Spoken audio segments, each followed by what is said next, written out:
UP की सियासत में अफसरशाही और सामाजिक मुद्दों को लेकर नई हलचल देखने को मिल रही है। यूजीसी और स्वामी अवमुक्तेश्वरानंद के समर्थन में डिप्टी कलेक्टर पद से इस्तीफा देने वाले अलंकार अग्निहोत्री इन दिनों चर्चा में हैं। हाल ही में उन्होंने स्वामी अवमुक्तेश्वरानंद से मुलाकात कर अपने नए राजनीतिक दल राष्ट्रीय अधिकार मोर्चा के गठन का ऐलान किया है। ब्राह्मण और सवर्ण समाज के मुद्दे को मुखरता से उठाने वाले अलंकार अग्निहोत्री ने संघ और सीएम योगी को लेकर भी बड़ा बयान दिया है। देखिए एशियन न्यूज के साथ अलंकार अग्निहोत्री की खास बातचीत। उत्तर प्रदेश की ब्यूरोक्रेसी का एक ऐसा नाम जो इस वक्त वर्तमान समय की राजनीति में खूब ज़्यादा चर्चाओं में है। जी हाँ, आप समझ गए होंगे, हम बात कर रहे हैं अलंकार अग्निहोत्री की। इस वक्त हमारे साथ अलंकार जी मौजूद हैं। मौजूदा समय के सामयिक विषयों पर कुछ उनसे चर्चा करेंगे। अलंकार जी, ब्यूरोक्रेसी से एकदम से राजनीति में बड़ी चर्चाएं, लेकिन चर्चाएं इस बात की कि सिर्फ आप राजनीति करने नहीं आए बल्कि एक समाज की बातों को मुखरता से उठा रहे हैं। नहीं, जैसा कि मैंने अपने जो इस्तीफा दिया था 26 जनवरी को 2026 को, उसमें मैंने बताया था देश में जनतंत्र खत्म हो चुका है। इस समय न तो गणतंत्र है न जनतंत्र है, इस समय से भ्रमतंत्र है। लोगों को ऐसा लग रहा है कि उनकी बात को रखने वाले लोग इस समय सत्ता में बैठे हुए हैं। 26 जनवरी को जिस दिन इस्तीफा दिया था उस दिन से लेकर आज तक भी यूजीसी रेगुलेशन पर या SC/ST एक्ट पर, या जो देश में अभी देखिए रुचि तिवारी का प्रकरण हुआ जिसमें बेटी का मॉलेस्टेशन करने की घटना हुई, किसी का कोई वक्तव्य नहीं आया है। इवन जो शंकराचार्य जी के जो बटुक शिष्य थे उनके साथ जो भी दुर्भाग्यपूर्ण जो घटना हुई, उनकी चोटी खींचकर जो जमीन पर घसीट कर पीटने की, उस पर भी कोई वक्तव्य नहीं आया। ये एक तरीके से कॉर्पोरेट कंपनी के बदुआ मजदूर के रूप में लोग कार्य कर रहे हैं।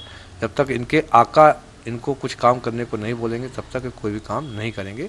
इस समय जनतंत्र विफल हो चुका है। अच्छा, आपकी राजनीतिक दल की भी बड़ी चर्चा है नाम की। आपने पार्टी बनाई राष्ट्रीय अधिकार मोर्चा, शॉर्ट में इसका नाम आता है राम। बीजेपी के तमाम लोगों ने भी इस पर कहा।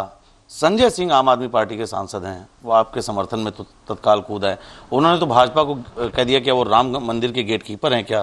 तो ये पार्टी की जो अवधारणा आपके मन में आई, ये कहाँ से आपके मन में आई? क्योंकि आपका कोई पॉलिटिकल बैकग्राउंड तो था नहीं, लेकिन अब मौजूदा समय में जो सामयिक विषय चल रहा है राम, उस पर पार्टी आपकी आनी, तो इससे क्या लगता है आपको? नहीं, ये तो गैर सनातनी लोग हैं। विदेशी जनता पार्टी भस्मासुर जनता पार्टी में परिवर्तित हो चुकी है। जल्दी आप देखिएगा जो राम के नाम पे जो ठगने वाले लोग हैं, और ये जहाँ देखिए राम मंदिर बना था उसी जगह से सांसदी की अयोध्या से सीट हार गए।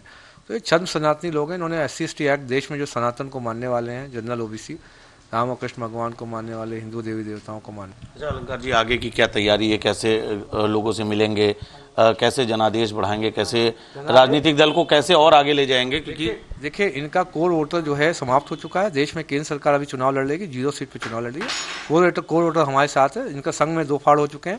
जो सनातनी वर्ग जितना भी है वो सब हमारे साथ है। जल्दी हमने जैसा बताया उत्तर प्रदेश में अपनी सरकार बनाने जा रहे हैं।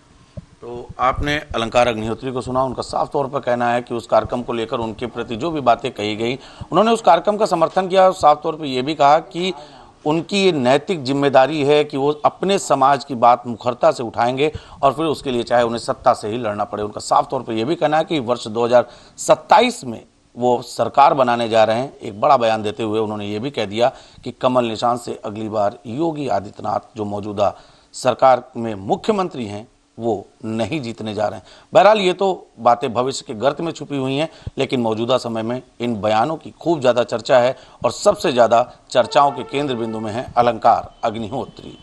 कैमरा सहयोगी शिवांशु पटवा के साथ एशियन न्यूज़ के लिए लखनऊ से मैं नितेश मिश्रा।